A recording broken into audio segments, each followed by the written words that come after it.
مسلمان، پردہ نشین خواتین اسلام، عزیز بچوں، ہم و ساتھیوں، السلام علیکم ورحمۃ اللہ وبرکاتہ۔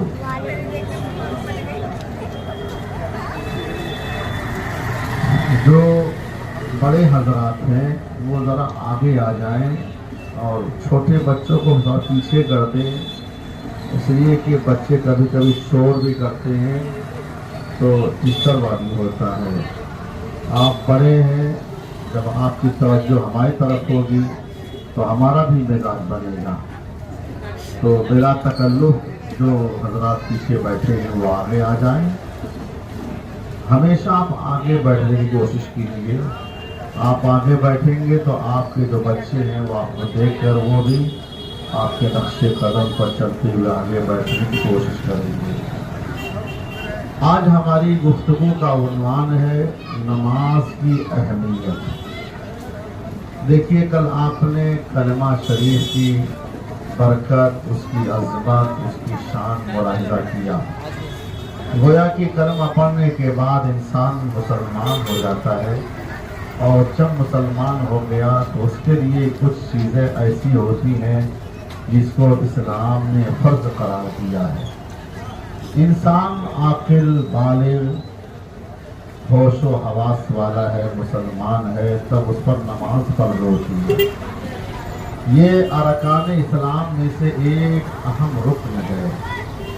ہمارے آقا علیہ الصلوۃ والسلام نے ارشاد فرمایا، نماز تمام عبادتوں میں سب سے افضل عبادت ہے۔ ذکر کے معاملے میں دیکھا جائے تو اس سے بہتر کوئی ذکر نہیں ہے۔ آپ خالی نماز کی اہمیت کو دیکھیں تو آپ کو سمجھ میں آ جائے گا کہ میرے رب کا کتنا بڑا احسان عظیم ہے اپنے بندوں پر، کہ اللہ رب العزت نے ہمیں ایسی عبادت کا طریقہ عطا فرمایا جس عبادت میں ہر اعتبار سے بہت ساری خوبیاں موجود ہیں۔ پہلی بات تو یہ ہے کہ ہم لوگ عقل کے اعتبار سے ہمیشہ موازنہ کرتے ہیں، کس چیز کے کرنے میں ہماری صحت اچھی ہوتی ہے، ہم اس چیز کو زیادہ فالو کرتے ہیں۔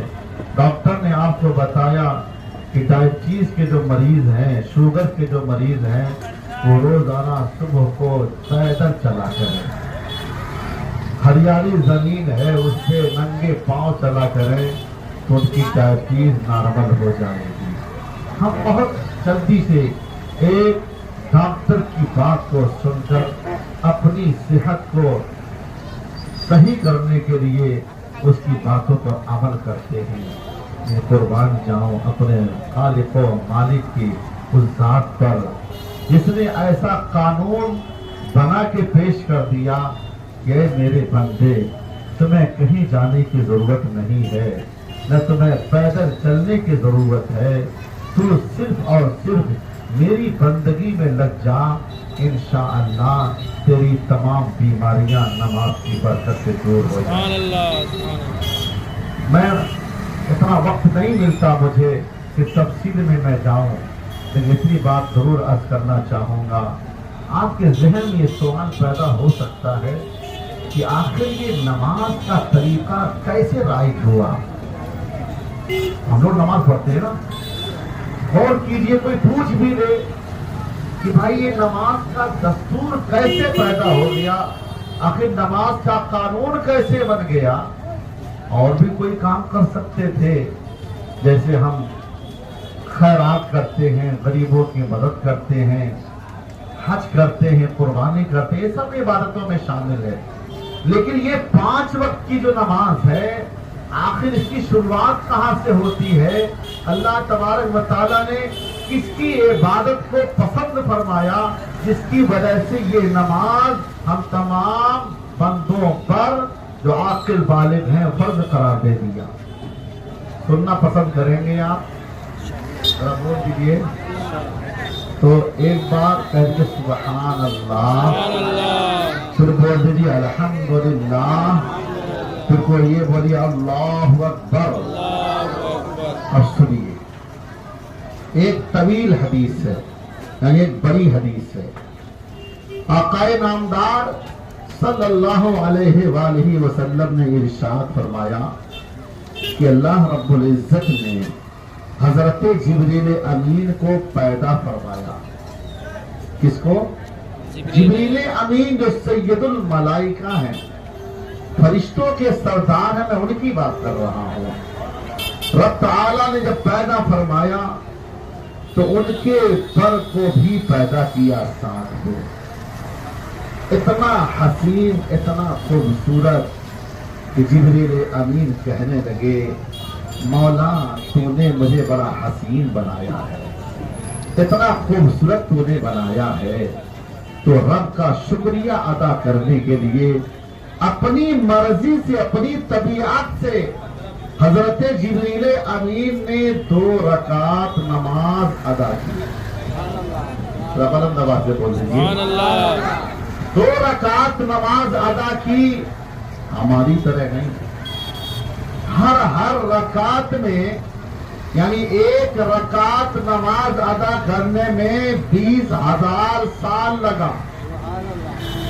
20,000 साल लगा। 1 रकात में ऐसे आपने दूसरी रकात को भी अदा किया 20,000 साल में। उसके बाद रब की तरफ से निदा आती है, जिब्रील तुमने अपनी बंदगी का हक अदा कर दिया, हमने तुम्हें पैदा किया, तुमने अपनी मर्जी से मेरी इबादत की, तुमने अपना हक अदा कर दिया। अल्लाह तबारक व तआला ने इरशाद फरमाया, ए जिब्रील याद रखना, एक मेरा महबूब होगा, आखिरी नबी होगा, उसकी उम्मत होगी, बड़ी प्यारी उम्मत होगी, वो आखिरी उम्मत होगी। वो उम्मत 2 रकात नमाज अदा करेगी। उसके 2 रकात नमाज अदा करने की वजह से उसको मैं जन्नतुल मावा अता करूंगा। जन्नतुल मावा का नाम सुनकर जिब्रील अमीन ने कहा, मौला ये है कहां? मैं देखना चाहता हूं तेरी इस जन्नत को। तो हजरत जिब्रील अमीन से अल्लाह ने फरमाया, तुम देख सकते हो, कोशिश करो। हजरत जिब्रील अमीन ने अपने 2 पर खोले। जब 2 पर खोलते हैं तो 3,000 साल की मसाफत तय कर दिया। 2 पर खोलते ही 3,000 साल का मसाफत तय कर लिया। उसके बाद आप 300 साल तक उड़ते रहे, आसमान में उड़ते रहे। किसी और की बात नहीं कर रहा हूं, किसी आम इंसान की बात नहीं, किसी आम फरिश्ते की बात नहीं, बल्कि सैयदुल मलाइका जिब्रील अमीन की बात कर रहा हूं। 300 साल तक उड़ते रहे। उसके बाद थक करके अपने परों को समेटा तो फिर 3,000 साल और ऊपर चले गए। उसके बाद कहा, मौला अभी तक जन्नतुल मावा दिखाई नहीं दिया, ये तेरी जन्नत कहां है?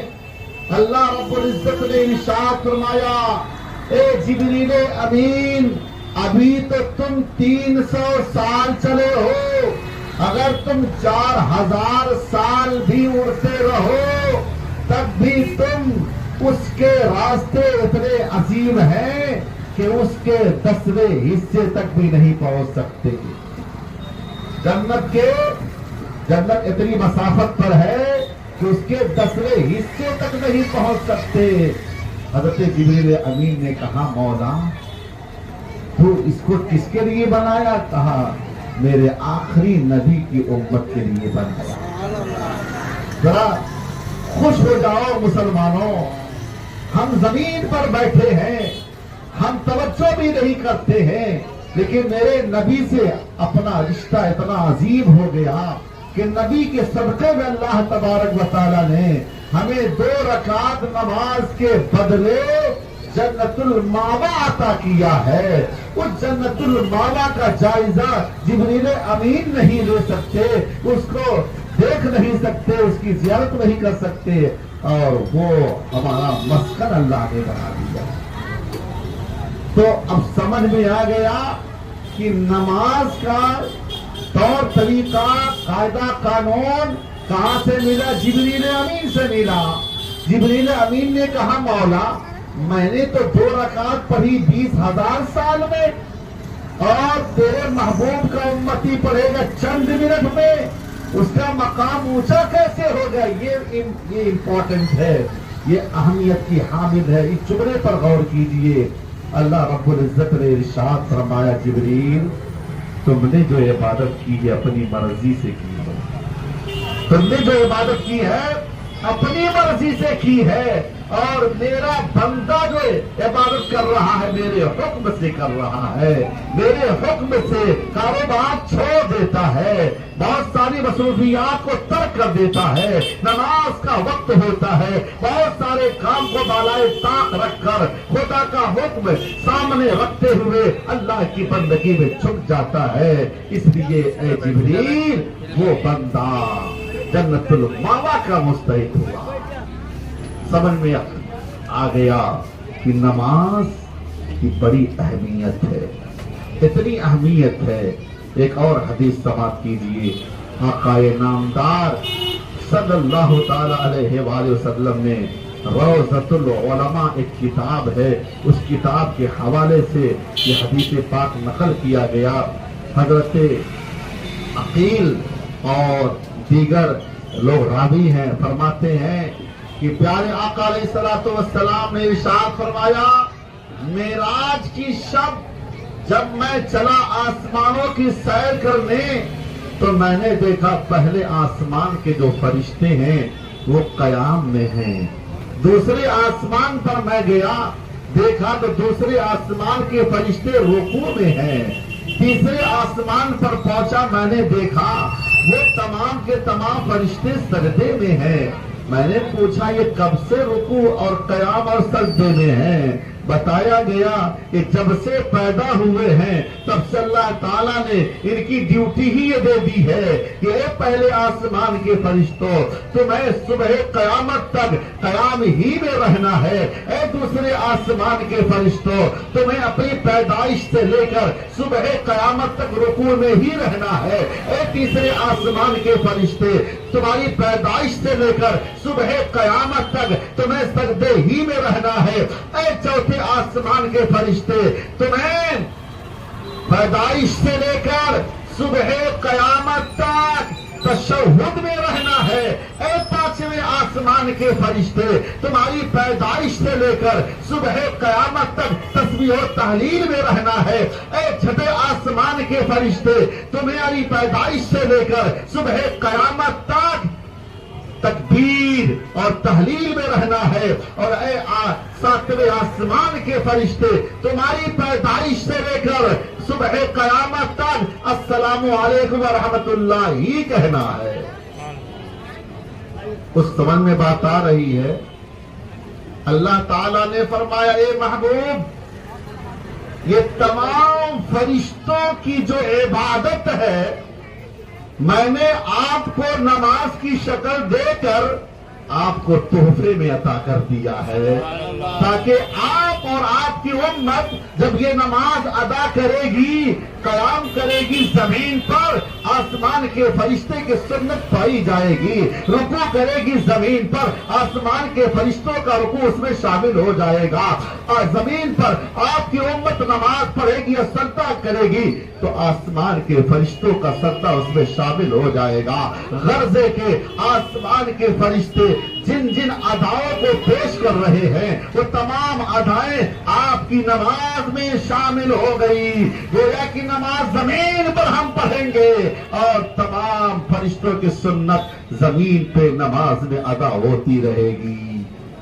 جانتے ہیں اللہ تعالیٰ نے قرآن پاک میں فرمایا ایاک نعبد و ایاک نستعین. ہم تجھی کو پوجے اور تیری ہی عبادت کرتے ہیں. ایاک نعبد ہم تجھی کو پوجے و ایاک نستعین اور تجھی سے مدد چاہیں. ہم کا لفظ یہ نعبد جمع متکلم کا صیغہ کیوں لایا گیا؟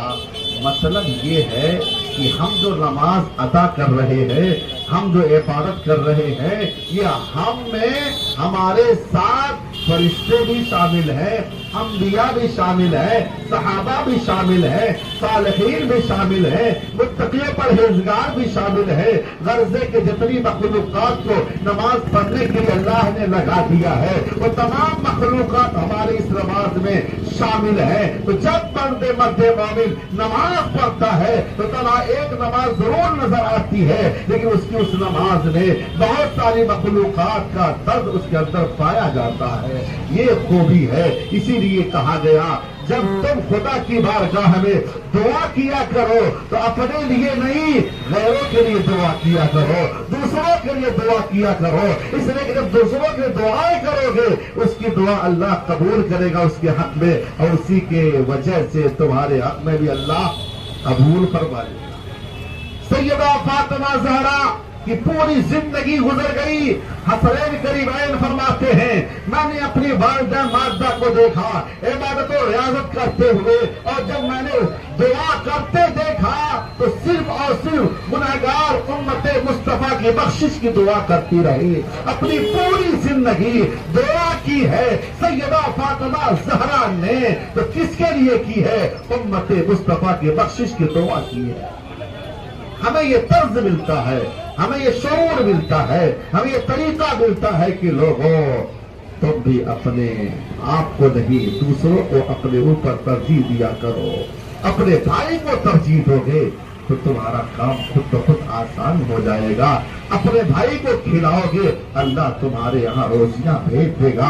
अपने भाई की मदद करोगे अल्लाह तुम्हारी मदद करेगा। अपने भाई की तकलीफ को दूर करोगे अल्लाह ताला तुम्हारी तकलीफें दूर फरमाएगा। तो अब इतनी बात तो समझ में आ गई कि नमाज कितनी अहमियत की हामिल है। हमारा दिमाग, हमारा तसव्वुर, हमारा शऊर भी वहां तक नहीं पहुंच सकता जितनी खूबियां अल्लाह रब्बुल इज्जत ने नमाज में दे रखी है। कोई सही ढंग से रुकू करे घुटने का मरीज नहीं होगा, सही ढंग से सजदा करे उसके सर में कभी तकलीफ नहीं होगी। याद रखिएगा 1400 साल पहले हमारे मुस्तफा आका अलैहिस्सलातु वस्सलाम ने हमें जो दस्तूर अता फरमाया कि लोगों नमाज पढ़ने से पहले वजू कर लिया करो। ये वजू की कितनी बड़ी फजीलत है और कितनी खूबियां वजू के अंदर हैं। 5 वक्त हम वजू करते हैं तो जानते हैं जहां जहां पानी जाता है वहां वहां से गुनाह झड़ते हैं। आंख में पानी गया, आंख का गुनाह गया, नाक में पानी डाला, नाक का गुनाह गया, मुंह में पानी डाला, मुंह का गुनाह चला गया, सर का मसह किया, सर का गुनाह चला गया, पांव को धोया, पांव का गुनाह चला गया, हाथ धोया, हाथ का गुनाह चला गया। गर्जे के हम जब वजू करते हैं तो वजू का जो गुसाला है वो हमारे गुनाहों को धो डालता है। उसके बाद फिर हुक्म होता बंदे अब तू वजू कर चुका है, नमाज के लिए खड़ा हो जा। अल्लाह फरिश्तों से हुक्म देता है, हे मेरे फरिश्तों ये जो मेरा बंदा मेरी बारगाह में आके खड़ा है इसके जितने गुनाह हैं गुनाहों की गफरी को इसके सर से उतार के साइड में कर दो, इसलिए कि मेरा बंदा मेरी बारगाह में कयाम करने वाला है, रुकू करने वाला है, सजदा करने वाला है। मेरी रहमत ये गवारा नहीं करती है कि मेरी बारगाह में सजदा करने वाला गुनाहों से बोझल हो। ये रब को गवारा नहीं तो फरिश्ते गुनाहों की गठरी उतार के साइड में कर देते हैं। अब ये बंदा नमाज पढ़ता है, नमाज पढ़ते पढ़ते जब नमाज से फारिग होता है फरिश्ते अर्ज करते हैं मौला क्या उस गुनाहों की गठरी को इसके सर पे दोबारा रख दो। अल्लाह फरमाता है ये मेरी रहमत को गवारा नहीं। जब मैंने एक मर्तबा गुनाहों की गठरी को बाहर कर दिया है अब मेरी रहमत को गवारा नहीं कि मेरा बंदा अब उन गुनाहों का बोझ उठाए। अब वो मेरी बंदगी कर चुका है इसलिए अब गुनाहों की गठरी को साइड में रहने दो। कितना मेहरबान मेरा परवरदिगार है अपने बंदे पर। काश ये फलसफा नमाज का मुसलमानों के अंदर और मुसलमानों के दिल दिमाग में पैदा हो जाए, उतर जाता तो कोई भी आदमी नमाज पढ़े बगैर नहीं रहता। अब सुनिए इसके अपोजिट, ये तो नमाज के फजाइल हमने चंद बयान किए। اب دیکھیے جو نماز نہیں پڑھتے ہیں، وقت ہمیں بہت کم ملا ہے، اپنے مختصر سے وقت میں اپنی گفتگو کو سمیٹنے کی کوشش کروں گا۔ یاد رہے میری ایک ایک جملے پر آپ غور کیجیے گا، آپ وقت کو ضائع نہ کرتے ہوئے میری باتوں کو اپنے دل و دماغ میں اتارنے کی کوشش کیجیے گا۔ جب آپ اٹھیں گے تو آپ کو محسوس ہوگا میں نے کچھ حاصل کیا ہے، میں نے کچھ درس لیا ہے۔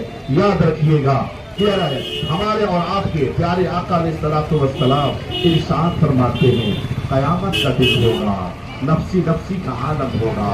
میرے آقا ارشاد فرماتے ہیں قیامت کے روز ایک بچھو ہوگا، اس بچھو کا نام حریش ہے۔ کیا نام ہے؟ حریش، شیر حریش ہوگا۔ جب وہ بچھو کتنا بڑا ہوگا جانتے ہیں؟ کتنا بڑا ہوگا؟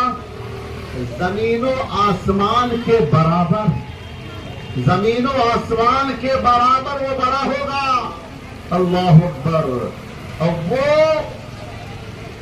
آئے گا، فرشتے پوچھیں گے کہاں جا رہے ہو؟ کہاں میدان قیامت میں جا رہا ہوں، قیامت کے میدان میں جا رہا ہوں۔ فرشتے پوچھیں گے کس لیے جا رہے ہو؟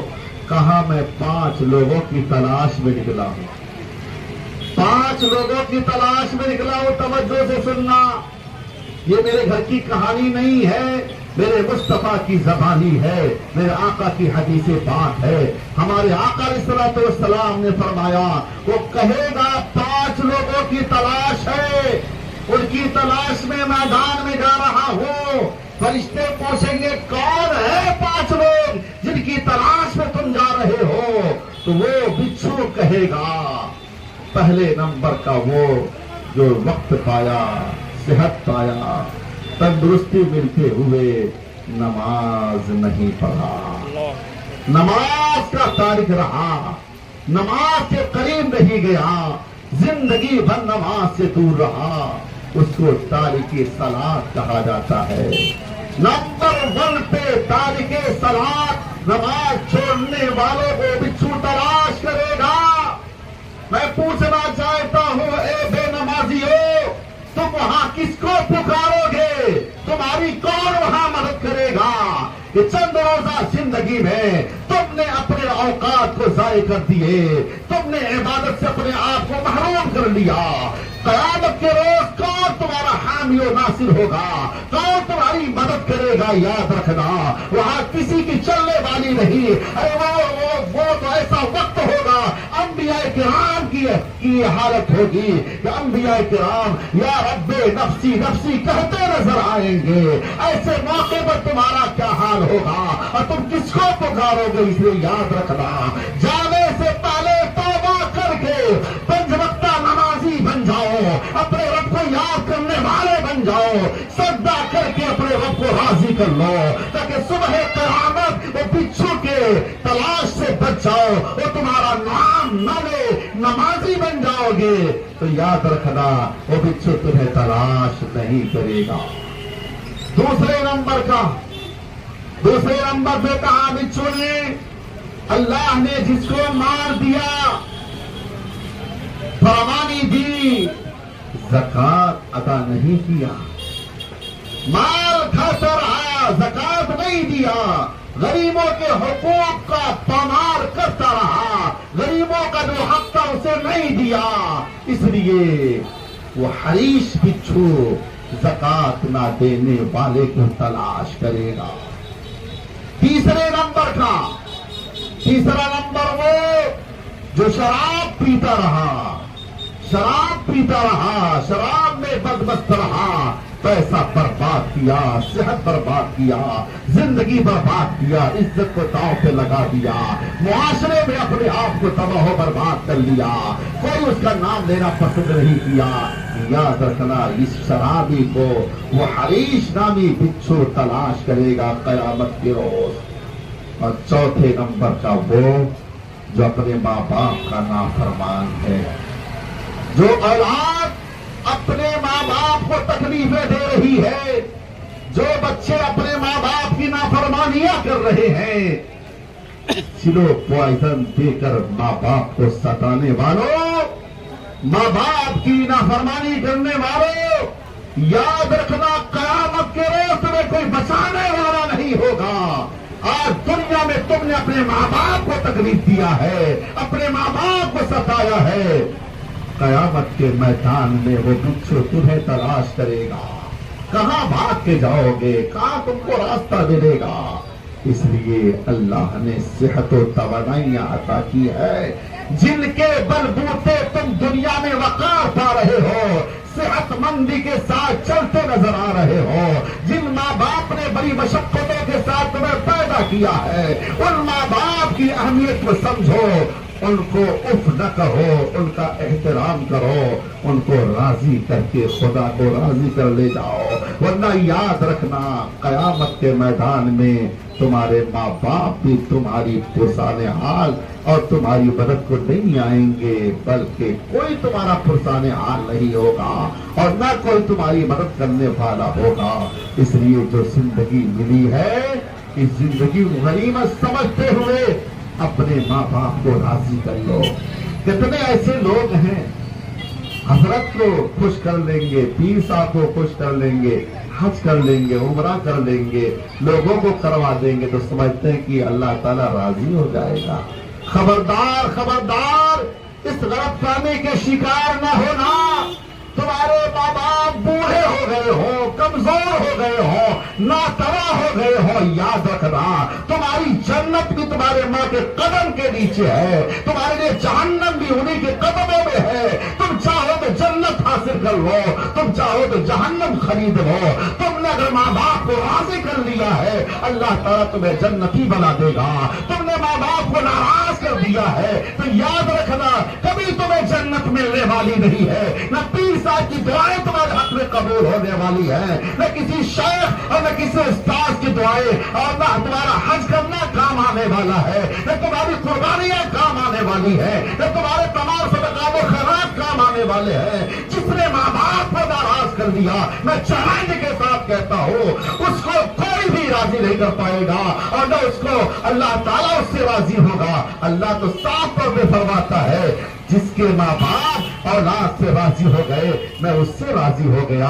माँ बाप की नाराजगी में खुदा की नाराजगी है, माँ बाप की रजामंदी में खुदा की रजामंदी है। इसलिए याद रखना तुम्हारे माँ बाप है, किसी और के नहीं है, जिसने तुमको पैदा किया है। माँ ने माँ अपने शिकम में रखा है, बहुत सारी तकलीफों को झेला है, पैदा करने के बाद तुमको अपनी गोद में 2 साल तक रखा है, अपना खून जला जला करके तुम्हें अपना दूध पिलाया है, दूध पिलाने के बाद तुमको जवान किया है, जवान करने के बाद माँ हमेशा दुआएं करती है, मौला ताला मेरे बच्चे को तमाम आफतों से बचा ले, मेरे बच्चे को तमाम तकलीफों से बचा ले, मौला मेरे बच्चे को सेहतमंद रख। वो माँ जो हर लम्हा अपनी औलाद के लिए दुआएं करती रहती है, किस तरह बच्चा अपने माँ बाप को तकलीफ देने की कोशिश करता है, मुझे हैरत होती है। आका अलैहिस्सलातु वस्सलाम ने इरशाद फरमाया, लोगों अपने माँ बाप को गालियां न दिया करो। सहाबा ने पूछा ये कैसे हो सकता है, कोई बच्चा अपने माँ बाप को गाली देगा? मेरे आका ने फरमाया मतलब ये है, कोई किसी के माँ बाप को गाली देगा तो अपने माँ बाप को गाली देना होगा। आज तो मैं देख रहा हूँ दूसरे के माँ बाप की बात छोड़ दो, खुद हमारी औलाद इतनी नालायक हो चुकी है कि हमारी औलाद हमें गालियां देती है, हमारे बच्चे हमें गालियां दे रहे हैं, हमारे बच्चे हम ही को बाहर कर रहे हैं, हमारे बच्चे अपनी बीवी की बात सुनकर हमको हमारे घर से बेदखल कर देते हैं। ये हमारा मुआशरा हो चुका है और कोई बोलने वाला नहीं है, कोई बोलने वाला नहीं है। याद रखिएगा दोस्तों, जिस वक्त ये माहौल अच्छा होगा, जिस वक्त लोग शरीयत की रोशनी में जिंदगी गुजारना शुरू कर देंगे, तो यही माँ बाप का मकाम उन्हीं औलाद के दिल दिमाग में जब बस आएगी तो माँ बाप की फरमाबरदारी में लग जाएंगे और फिर उनकी जिंदगी ताबनाक हो जाएगी। मौजूद मेरा ये नहीं था, बात आई तो मैंने पेश कर दिया। याद रखिएगा, आप जहां कहीं रहें, कामयाबी चाहते हैं तो माँ बाप को खुश रखो, माँ बाप को खुश रखो, माँ बाप को राजी करो। माँ बाप को राजी करने जाओगे तो हमेशा कामयाब रहोगे, यहाँ भी कामयाब रहोगे, वहाँ भी कामयाब रहोगे। मूसा करीमुल्लाह की वालिदा दुआ करती थी, अल्लाह मेरे बच्चे को सेहत व सलामती अता फरमा, मेरे बच्चे की दुआएं कबूल फरमा। जिस वक्त मूसा करीमुल्लाह की वालिदा का इंतकाल हो गया, जब आगे बढ़ते हैं तो आवाज आती, मूसा जरा सफर के चल रहा, आज तेरी माँ दुआ के लिए नहीं है, एक वक्त वो था तेरी माँ दुआ कर रही थी, आज तेरी माँ का साया तेरे सर से उठ चुका है। याद रखना, जब तक माँ बाप है हमें एहसास नहीं होता है, जिस वक्त माँ बाप का जनाजा उठ जाता है उस वक्त एहसास होता है कि कितनी बड़ी नेमत के हामिल थे, ये हमारे लिए बहुत अजीम नेमत थे। मैं कहता हूँ कायनात के अंदर वालिदैन से बढ़कर कोई नेमत नहीं है। आप लाख कमा लें, अरबोपति क्यों ना हो जाएं, लेकिन याद रखिएगा ये सारे पैसों का हिसाब देना पड़ेगा। और माँ बाप एक ऐसी अजीम नेमत बन के दुनिया में हमको अल्लाह ने दिया है कि इनको खुश करो तो अल्लाह राजी हो जाए, इनका सर पांव दबा दो अल्लाह राजी हो जाए, इन्हीं को खुश कर लो तुम्हें हज का सवाब मिल जाए, इन्हीं को देखते रहो मोहब्बत से तो 100 हज का सवाब मिल जाए। ये शान वालिदैन की है। फिर भी हमारे बच्चों को ये बात समझ में नहीं आती। माँ बाप जो नसीहत करते हैं गौर से सुना करो। लुकमान अलैहिस्सलाम ने बेटे को नसीहत किया था, कुरान पाक में अल्लाह ने उनका तज़किरा कर दिया, उनका बयान किया। क्यों? लोगों, माँ बाप बड़ी अजीब नेमत है, बहुत अजीब नेमत है, इनको समझो। अगर आप इनको समझ गए तो आप कामयाब हो गए। मैं अर्ज ये करना चाह रहा था कि जो माँ बाप के नाफरमान होंगे कयामत के मैदान में वो हरीश बिच्छू तलाश करेगा। इसलिए अभी वक्त है, संभल जाओ, वरना कोई तुमको बचाने वाला नहीं होगा। पांचवें नंबर का कौन होगा? वो लोग जो मस्जिदों में दुनियावी बातें करते हैं, बेढंगे आवाज को ऊंची करते हैं। नमाज पढ़ने के लिए मस्जिद बनाई जाती है, जिक्र इलाही के लिए मस्जिद बनाई जाती है। अल्लाह का घर इसलिए बनाया गया ताकि अल्लाह की इबादत की जाए। वो पंचायत गाह नहीं है, वो पंचायत घर नहीं है। वहां तो सिर्फ और सिर्फ इबादत के लिए आपको हक दिया गया है कि आप जाओ अल्लाह की इबादत करो। मस्जिद के अंदर अगर आप अच्छी बात भी करें तब भी हाल ये है कि आपके जो नेकियां आपकी हैं वो नेकियां आपकी जाए हो जाएंगी। इसलिए बहुत समझ करके मस्जिद में जाना चाहिए और जाने के साथ साथ जितनी देर तक आप मस्जिद में रहे बल्कि जाएं तो आप एतकाफ की नीयत कर लें। दाखिला मस्जिद में जो दुआ पढ़ी जाती है वो पढ़ ले। एतकाफ की नीयत से जाएंगे तो जितनी देर तक आप मस्जिद में रहेंगे उतनी देर तक आपको नमाज का सवाब, उसके साथ एतकाफ का भी सवाब आपको मिलेगा। ये तो तौफीक की बात है। अल्लाह जिसको तौफीक देता है वो खाने खुदा में जाता है, जिसे तौफीक नहीं देता वो मस्जिद के गेट से गुजर जाता है, बाजार चला जाता है, दुकान चला जाता है, मकान चला जाता है, लेकिन अल्लाह के घर में नहीं जा पाता। अल्लाह ताला जिस बंदे से राजी होता है उसी को अपनी बंदगी की तौफीक देता है। सजदे की तौफीक आपको मिल गई, समझ जाओ अल्लाह ताला आपसे राजी हो गया। और सजदे की तौफीक न मिली तो समझ जाना अल्लाह ताला मुझसे नाराज है। याद रखिए, हमारी नमाज से उसका कोई फायदा होने वाला नहीं है। हम तो नमाज पढ़ते हैं, इबादत करते हैं अपने आप को बनाने के लिए, संवारने के लिए, वरना उसने तो फरिश्तों को तो ऐसे ही बना के रख दिया है। वो फरिश्ते खुद ही काफी अल्लाह की इबादत के लिए। हमारी इबादत से क्या उसको मिलने वाला है? हाँ, हम इबादत करेंगे, अल्लाह ताला राजी होगा, हमारे मकाम को ऊंचा कर देगा। ईसा रूहुल्लाह का गुजर हुआ, जरा सुन लीजिए ताकि आपका ईमान भी ताजा हो जाए और अल्लाह का खौफ भी दिल में आ जाए। عیسیٰ روح اللہ کا گزر ہوتا ہے، بہت شاندار بستی ہے، بڑے خوشحال لوگ ہیں، مکانات بہت اچھے بنے ہوئے ہیں، اتنے اچھے لوگ بھی ہیں، خوبصورت لوگ بھی ہیں، ہر چیز بڑی حسین و جمیل نظر آ رہی تھی۔ دیکھا، رش کرنے لگے، ایسے لوگ ہیں، کتنے اچھے لوگ ہیں۔ پوچھا تم لوگ کیا کرتے ہو؟ کہا ہم لوگ اللہ کی عبادت کرتے ہیں، اللہ کی بندگی کرتے ہیں، اللہ تعالیٰ نے ہمیں انعامات سے نوازا ہے، اللہ رب العزت کا فضل ہے۔ آپ وہاں سے گزر گئے، کچھ دنوں کے بعد پھر آپ کا گزر ہوتا ہے تو دیکھا اس بستی کا نام و نشان نہیں ہے، نہ بستی ہے نہ بستی والے ہیں، نام و نشان غائب ہے۔ آپ نے خدا کی بارگاہ میں پوچھا، مولا کریم یہ کیا ماجرا ہے، کیا معاملہ ہے؟ یہاں تو بڑے اچھے لوگ تھے، بڑے نیک لوگ تھے، آخر کیا ہو گیا؟ ندا آتی ہے، اے عیسیٰ روح اللہ تم پوچھ رہے ہو تو ہم بتاتے ہیں، یہ بستی والے بڑے اچھے بڑے نیک لوگ تھے، لیکن ان کی بستی میں ایک ایسا شخص آیا جو بے نمازی تھا، ایک ایسا شخص آیا جو بے نمازی تھا۔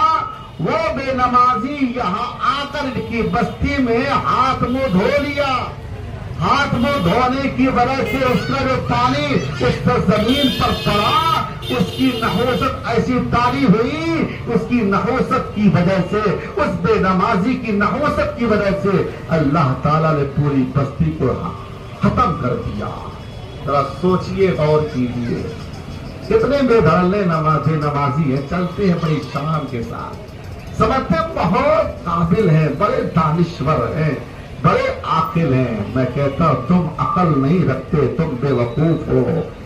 جو لوگ نماز پڑھتے ہیں عاقل وہ ہیں، ہوشیار وہ ہیں، جو اپنے آخرت کو سنوارنے میں لگے ہیں، وہ ہوشیار ہیں۔ ہمارے آقا علیہ الصلوۃ والسلام نے فرمایا مومن کبھی بے وقوف نہیں ہوتا، مومن بڑا ہوشیار ہوتا ہے۔